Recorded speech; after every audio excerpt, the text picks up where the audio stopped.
Welcome back to the channel, guys, and for those that are new here, I am turning a 2019 standard panel van into a badass adventure wagon, predominantly just here on my driveway.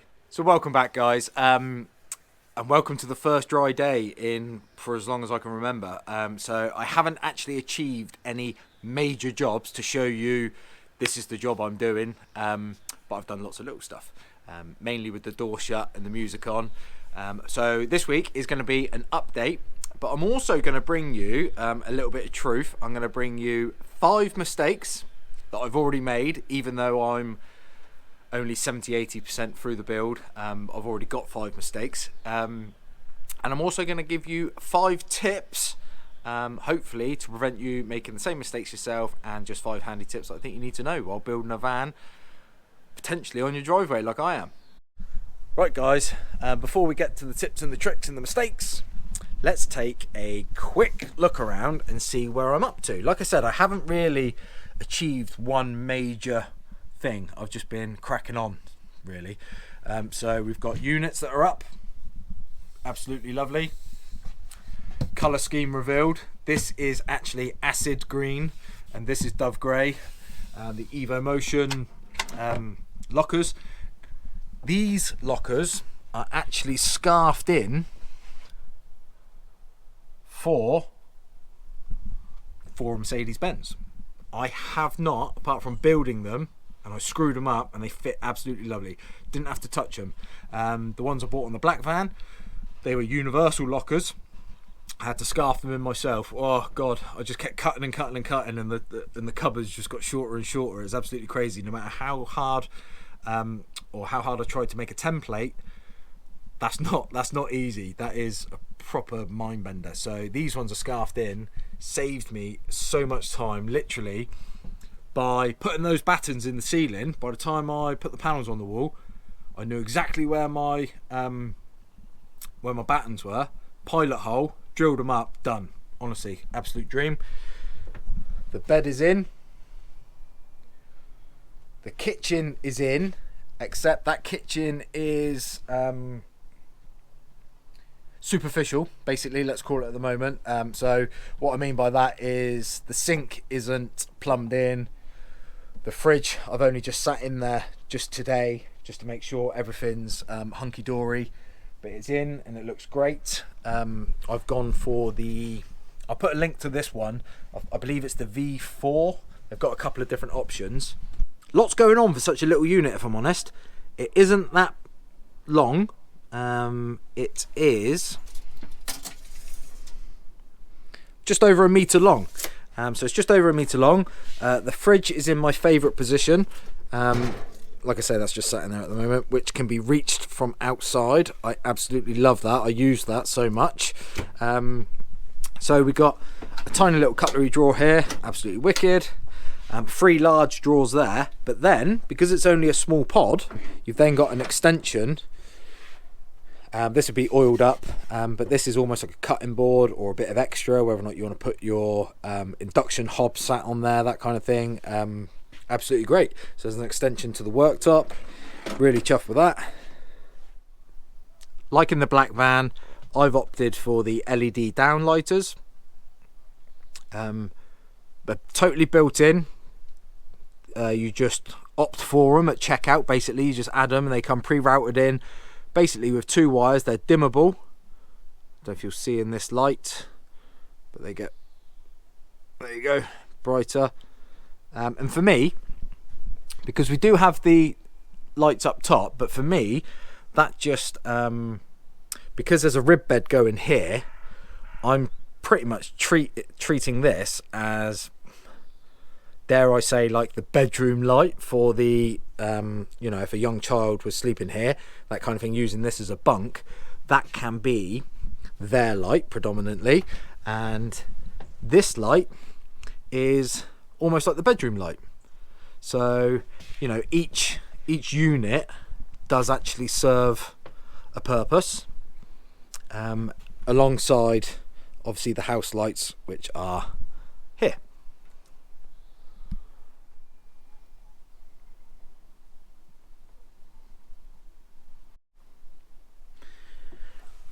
So here looks like a bit of a bird's nest of wires. I've actually been using this jackery, I said before, I've been using this jackery to run all of my appliances while I'm in here working, you know, put the lights on. I use the TV for a bit of music, that kind of thing. So believe me, that is so temporary, it's unbelievable. But yeah, I'm literally now at the stage where I'm going to build this bulkhead, and then I've just got the rear furnitures to make, and that's when I can start housing my water, hot water cylinder, my electrical setup. My Goal Zero is probably going to go over here, which is going to power the van, which is basically one of these, just bigger and stronger, and it's got loads of cool stuff in it, but I will show you that down the line. So yes, this is where I'm up to. Absolutely loving it, enjoying it. I'm going to start off with something nice and positive, and that is going to be a tip. Now, if you are building your own van, what I would say to you, tip number one, purchasing your stuff in advance. And I don't mean every little crimp that you need. Chances are you'll do a lot of things overnight on Amazon once you realise you need them. When you wake up in the morning, there's someone knocking at your door giving you a 12-volt cigarette lighter. That's absolutely fine. But if you have a major component that you're fitting in your van, so for example, for me, that was the rib bed by Scopema. When I realised my layout involved a rib bed, I got straight on the internet just to pretty much see how much they cost. Turns out they were long-term unavailable. Scopema, rib bed, wherever they are. They were moving their factory, long story short, and they weren't taking any orders. I managed to find one, totally brand new, in its box, a van converter, bought it, and the van conversion didn't go ahead, so I was lucky. Now, they're still not taking orders now, and I've nearly finished the van, and when they do take that order, they take a couple of months to build. I've got one in a lockup, absolutely golden. But there are some products that have a massive lead time. What you don't want to do is get to a certain part of the build and think, right, I need this, and it be a real major part. Like, for example, even the furniture from Evo, there is a lead time, 5 weeks. Don't wait until you get to when you need your kitchen and then order it, because then you'll just be sat around waiting for that product. So yeah, order in advance for those major large products. Now then, mentioning that furniture from Evo, that flows us straight into the first mistake that I've made, and that was not turning the lights on so you guys can't see.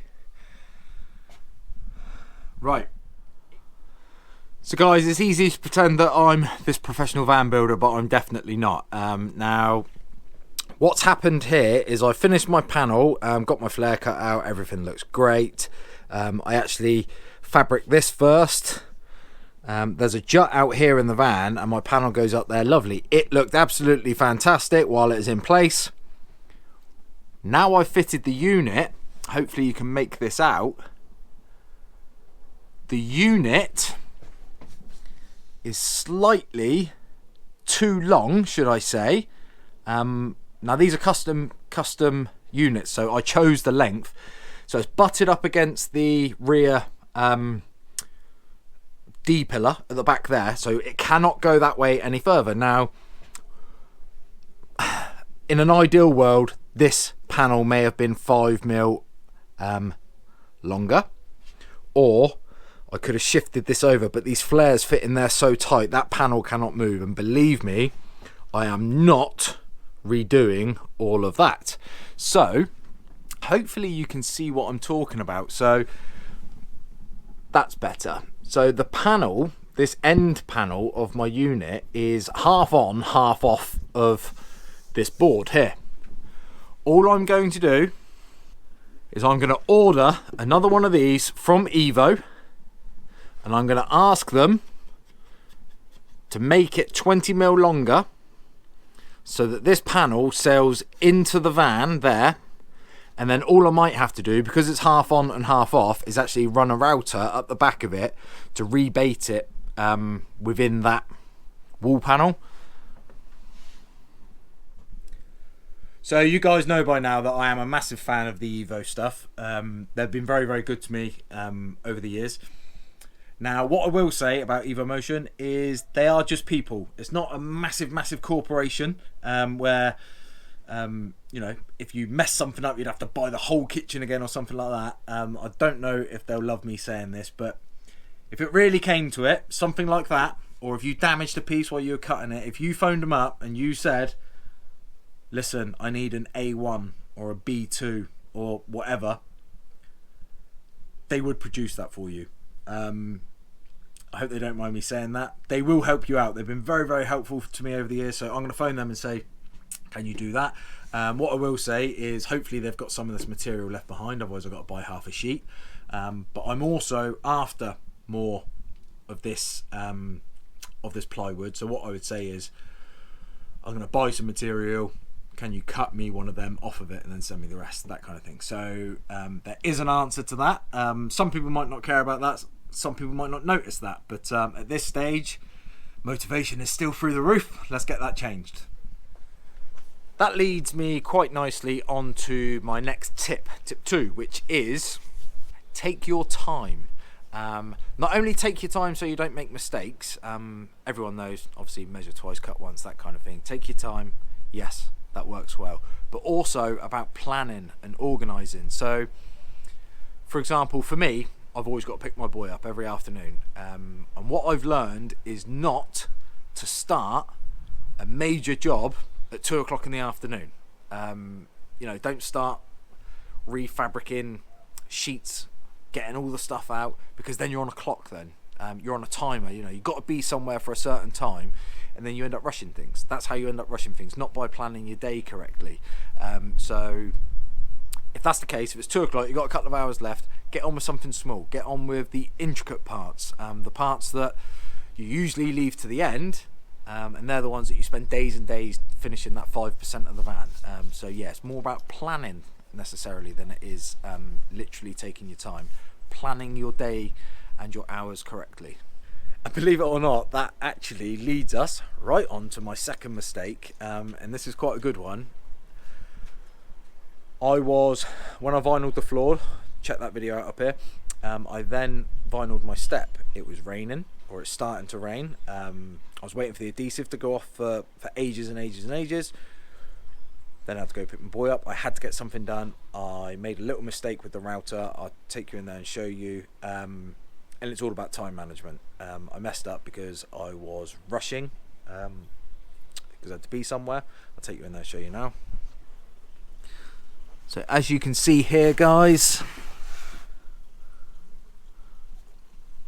hopefully you can see it, hopefully it'll focus, the corner of that piece of flooring, I just slipped with the router as I was coming round here. See, the underside of here has got a rebate in it so that it doesn't squeak on this, and so I could keep this cut really close to the metal, because it's at an angle.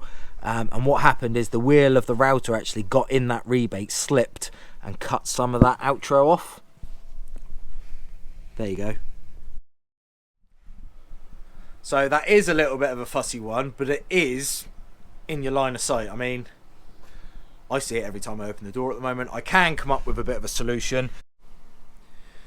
I feel this is quite easily fixed, to be honest. It's not ideal, I wouldn't have chosen to do it, but whatever I decide to put on there, be it aluminium, L trim, whatever, I may put in intervals where the step meets the seat bases. I've still got to cover this, whether I paint it or put some trim on it, because that is the bare cross section apply. So I can fix it. It's not the end of the world. I haven't got any more flooring material to change it, so it's not like I'm being lazy. I would literally have to order more, which is a bit of a nightmare, and it is literally just the slip of a router. Such a shame. Time for a top tip. I think you've earned one. Wire a couple of things at a time. So what I mean is, I've learned on this van, when I was doing my ceiling panels, I wired up down lights, 8 lights, 16 joints, got them done same day, tested them. I wanted to test them to make sure the ceiling panels could stay up there, just in case I got something incorrect.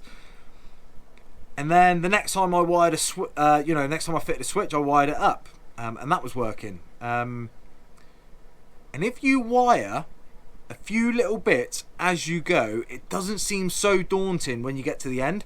On the black van, I pretty much just had wires poking out everywhere, and it felt like I spent a whole week just crimping and soldering and joining things up, and you can lose heart. You can lose heart in it quite quickly. So if you wire stuff as you go, like now, all my lights are wired, the switch to the light's wired, TV's wired up, diesel heater, and I had to extend the 4-core cable from the diesel heater because it only comes with like 3 foot of it. It's crazy.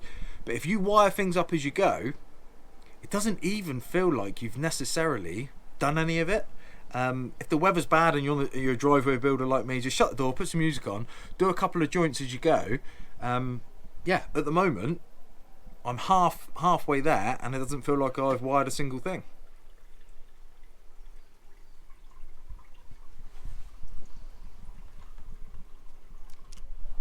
So another one of the mistakes I made was a bit of a planning mistake. Didn't think far enough ahead. I wanted to get my kitchen ordered, so I just chose what I thought was any old worktop. I was gonna go for almost like a quartz alternative. It's like almost like a granite, but it's not granite. I was gonna go for like a countertop made of that in a bright green colour. Then I learned it was some money. And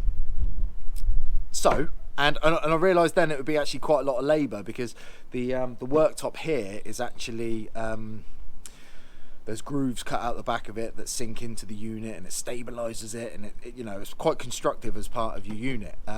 So I opted not to. Quite luckily, I actually quite like it. I'll take you for a look. I didn't just choose willy-nilly. I had a quick look and thought, yeah, that's grey, you know, it might do if I ended up. It was like a half decision. I didn't think for one second I'd be keeping it, but here I am. I actually am. I quite like it. It's, you know, it's like a mottled grey. You know, this is like mottled. The tweed, if you like, is, you know, is not a solid colour. So all in all, a mistake, really, because I probably should have thought about it further, but one that isn't necessarily detrimental. This is actually one of the major mistakes. I've learned that you should never put tweed fabric in a van. I'm only joking, because I know loads of people are like, oh, where'd you get your tweed from? But this panel is the sliding door panel. Goes on the back side of the sliding door. And I panelled it. Looks absolutely lovely. Ready to go, ready to be fitted. Then someone said to me, a friend of mine said, yeah, your side door, you know, it stays open quite a lot. And I've thought about it. The amount of times that side door gets kicked with muddy boots, water, even you know, because that door, when you go camping, pretty much that door stays open. Even if the awning's out, water can get behind there. If you're in and out of the van and it's absolutely tipping down, this panel is likely to get soaking wet and filthy. And while it is quite hard wearing, washing mud out of it might be a little bit difficult. So what I'm actually going to do, if anyone wants this, feel free to reach out. You can have it. Seems like a waste to throw it away, but what I'm going to do is I'm going to order the cut panels from Evo in the colour, like the grey, or one grey, one green, might mix it up a bit, who knows. Yeah, just have that as a laminate, as a wipe down material, as opposed to the fabric. Next little mistake, not so much a mistake, or more something that I need to address. The rubber on the side door, the rubber stopper, because of the way I've done my floor, it's just been raised a little bit. As it comes across here, it's actually, as it closes,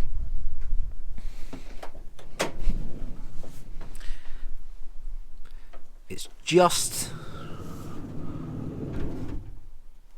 scuffing on the floor. It's not hurting the floor yet, There are a few bolts in there that I've tried to let off and tease it up a bit, and no luck, so it's a bit stiff. And have you seen the videos where someone gets like a car and pushes it onto one of those disc sanders, and the car just disappears and disappears? That's what it needs. I don't really want to attack it with an angle grinder because that's all I've got. I just need to put it on like a belt sander and just put it flat on it and just let it lose like 2 mil. So if you've got one of them, or you know someone, please message me, because that's what I'm in need of. Once again, that leads me on quite beautifully. It's almost like I planned this video. Leads me on to my final tip, and that's ask for help. Not necessarily just me, because I don't know everything. I don't really know anything, if I'm truthful. And if you've got a Transit or a Ducato or something like that, I know even less. But do ask for help. You'll have your own little communities. You'll have your favourite YouTuber or someone that's building a van that you're following. You know, just ask them for help. If you've got a question, ask them for help. The worst that can happen is they don't get back to you. But the community, the Instagram community, the YouTube community, has only ever been positive things for me. Lots of people asking lots of genuine questions, no hate, all love, and I appreciate that massively. Please do, at this stage, subscribe, leave a comment, even if it's just a thumbs up. It helps my channel massively, because YouTube think that I'm really popular and everyone wants to talk to me, so it really does help. So please do that. But yeah, reach out to whoever you're following and just ask them a question. Don't struggle. The information is out there. If it's not in a video, then someone will have the answer. So have fun with it. That's probably another little tip there. Just have fun with it. I've really taken my time on this van, as opposed to the black one.